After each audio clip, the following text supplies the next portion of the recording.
Well, good morning, Betty. It is the very first National Executive Committee meeting also to bring in members of parliament from the Wiper Party as well as other elected leaders. This, of course, in the aftermath of the January 30th controversial swearing in of opposition leader Raila Odinga, which his deputy in the coalition, Wiper leader Kalonzo Musyoka, happened to skip, where the party is expected to give a resolution, a common position regarding how they will be moving forward, given that there has been much criticism of the Wiper Party from within the NASA outfit over the failure by their party leader to turn up for that particular function. But let me speak to the senator for Kitui, Enoch Wambua. He's a close confidant of the party leader, and perhaps what do we expect from your meeting today? We know that your party leader did not turn up for that swearing in on Tuesday last week. Thank you very much, Muremi.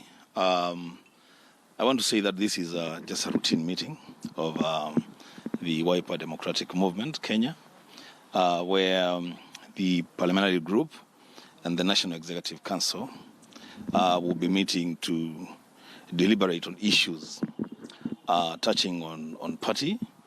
As to the January 30th, I want to assure our base and assure this country that everything that happened, it happened within a strategic plan for the NASA principles. And I think, unfortunately, people are reading too much into it.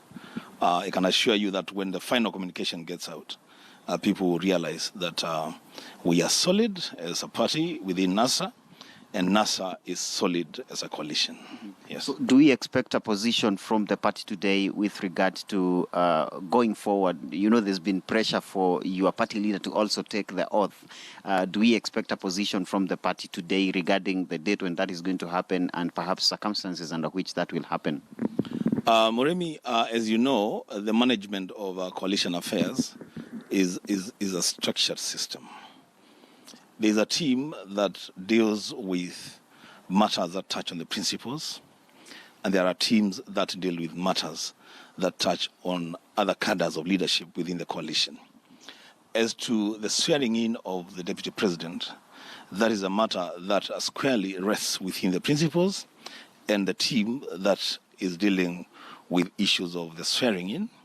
And so the party per se would take no different position than the position that has been taken since we entered into a coalition agreement with the other affiliate parties within NASA. Yes. Before, there has been an outcry from the Wiper Party regarding one slot in the Parliamentary Service Commission. You have pushed to have that slot retained in Wiper, but that has not seemed to be forthcoming from your coalition. Perhaps what communication do we expect from the party, because the position you took last time seems not to have been effected by your coalition? To the best of my knowledge, Parliament is resuming next week. And by that time, I expect that that decision will have been taken. As a party, we are very clear that the slot of the Parliamentary Service Commission, one of those slots, belongs to Wiper. We have not moved from that position.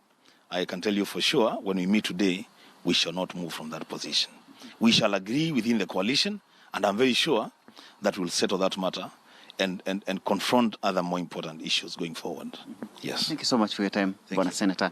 Senator Enoch Wambua from Kitui, one of the leaders expected to attend this joint sitting of the National Executive Committee of the Wiper Party, as well as the parliamentary group, that, of course, to include the elected members of parliament and senators from the Wiper Party, expected to start in the next 1 hour or so. Back to you, Betty, in studio.